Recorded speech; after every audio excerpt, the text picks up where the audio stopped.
متابعات ومتابعي القناة ديالي، السلام عليكم ورحمة الله تعالى وبركاته. كنتمنى تكونوا بألف خير.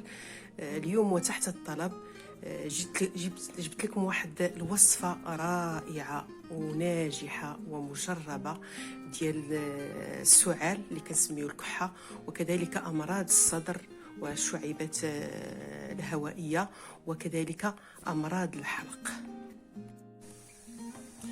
بالنسبه لهذه الوصفه غادي نحتاجوا فيها لعده عناصر. هذه العناصر فانها فعاله، غنيه بالفيتامينات، كذلك غنيه بالمعادن، اضافه الى الفعاليه ديالها للقضاء على الفيروسات، على الميكروبات وعلى الفطريات في الجسم، وخاصه بالنسبه للصدر.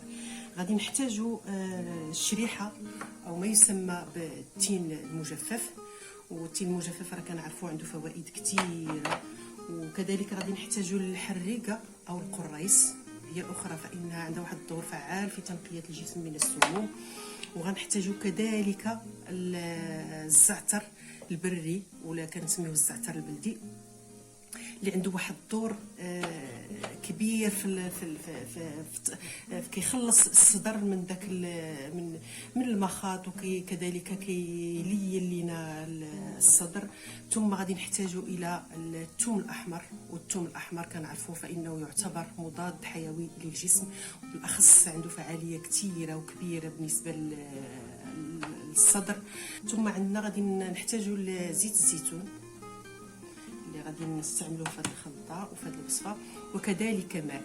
هادو بالنسبه العناصر اللي غادي نستعملوها استعمال داخلي. عندنا جوج ديال العناصر غنستعملوها استعمال خارجي، وهي زيت الثوم وكذلك زيت الخزامه. هاد جوج ديال الزيوت غادي نخلطوهم مع بعضهم، ثم غادي نبداو ندهنوهم العنق باش يستفيد الحلق، وكذلك ندهنوه للصدر. بالنسبه لطريقه الاستعمال، بالنسبه للشريحه والتين المجفف، غسلته ونقيته ومسحته، حيت منه حتى دوك الشوائب اللي كتكون هنا، اللي كتكون ديك الجزء الراس ديالو اللي تيكون قاصح، حيدته ليه. بالنسبه للثوم نقيته وغسلته كذلك. ثم بالنسبه للزعتر خديت نص سحقته، وبالنسبه كذلك الحريقه كذلك سحقتها.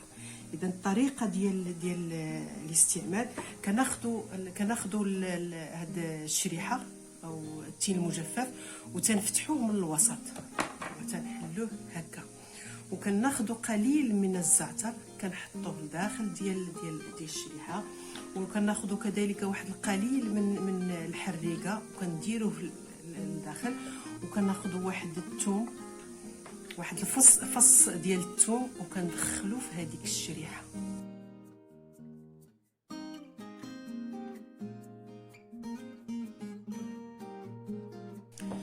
ناخذ حبه اخرى، اذا ندير نفس الطريقه. اذا كنفتحوها مزيان من الوسط باش نقدروا ندخلوا فيها هذاك الفص ديال الثوم، ونقدروا ندخلوا فيها حتى داك المسحوق ديال الزعتر والحريقه. كناخذوا تابعوا، كاين واحد كنديروا لداخل هكا، كنديرها في الداخل ديال الشريحه.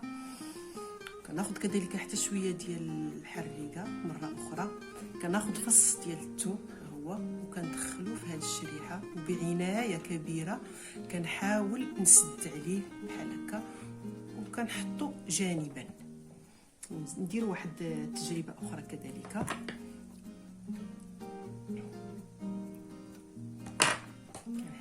هذاك الشريحه هي دائما كيولي داك الثقب باين. ندير شويه ديال الزعتر، شويه ديال الحريقه، ثم كناخذ فص ديال الثوم وكندخلو في هذيك الشريحه هكا شويه وبعنايه باش ما نمزقوهاش، ويخرج لينا هذاك ملي كان غادي، لاننا غادي نغليوها، غادي نطيبوها. اذا هكذا، وكنحطو جانبا، ونرجع لكم ملي نكمل. اذا نحن في المرحله الاخيره من هذه الوصفه. غادي ناخذوا واحد ورقات ديال القريص او الحريقه، وغادي ناخذوا واحد الورقات كذلك ديال الزعتر. نديرو غير واحد شويه فقط، ما نكثروش لان هدرنا الزعتر في الشريحه. غناخدو نصف كاس ديال الماء اللي غيناسب هاد الكميه اللي درت ديال 200 غرام ديال الشريحه، وغادي ناخذ كاس الا ربع ديال زيت الزيتون. كنكبو هنايا، ثم كناخذ هاد الشريحه وكنحطها في هاد الخليط. نكبها كلها تقريبا. هي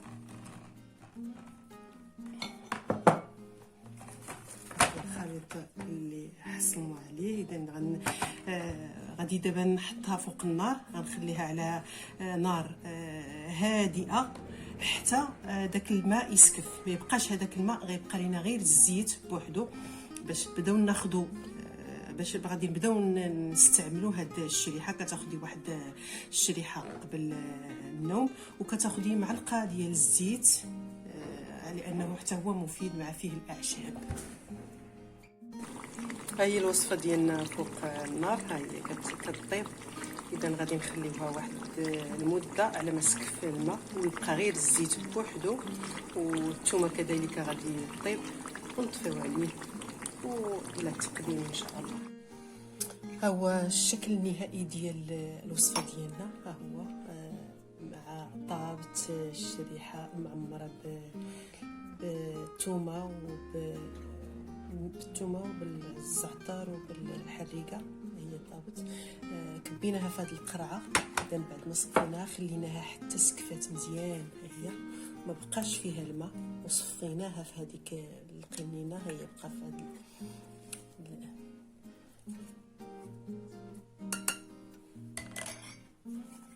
شويه ديال هذا اللي بقى فيها.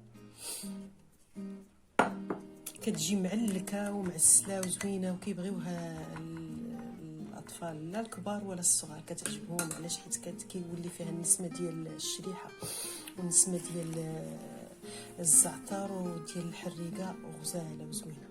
بالنسبه للمقدار نقدروا ناخذوا حتى 2 ديال الشريحات في النهار، بالاخص الناس اللي مصابين. اللي مثلا هذه الوصفه كتعالج لنا الربو، الضيق اللي عنده ضيق التنفس مزيانه، لانها مزيانه للمسالك التنفسيه.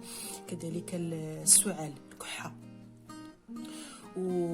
والزكام، وكذلك حتى الناس اللي كيكون عندهم الالتهابات ديال الحلق غزاله وفنه. غير استعملوها باستمرار وبانتظام كتعطيكم نتيجه مخيره. وإلا بغيناها كاع تكون فعاله كناخذوا هاد 2 ديال الزيوت، ها هما زيت الثوم وزيت الخزامه، كنديروا نفس المقدار منهم، وندهنوا بهم. كنسخنوا يدينا مزيان وكندهنوا الصدر ديالنا، وندهنوا كذلك حتى العنق ديالنا في حاله التهاب الحلق. وبغينا الا بغينا كاع نزيدوا الفعاليه ديال هاد الوصفه، وبالاخص قبل ما نتناولوا هاد الشريحه. ها هي شوف، كناخذوها كنعمروا المعلقه بالزيت، وكناخذوا واحد الشريحه معمره بالثومه وكنتناولوها. باش تكون فعال اكثر كناخذوها مع عصير الحامض. تنعصروا الحامض ونحليوه بالعسل. كنحليوه بالعسل، كتعطي واحد الفائده غزاله دغيا. كاع دوك الالام والالتهابات ديال الصدر كتمشي غزاله زوينه. وكنتمنى تعجبكم هاد الوصفه، وكنتمنىكم تجربوها لانها مجربه. انا راه درتها بالمناسبه لان الابن ديالي مصاب بالزكام وبالسعال، وملي فكرت نصايبها قلت اللهم نصورها باش حتى نتوما تستافدوا معايا منها. واللي عجبو الفيديو ديالي يشجعني وجربوها. انا تنأكد في اخر المطاف كنأكد باش تجربوها لانها مفيده ومجربه.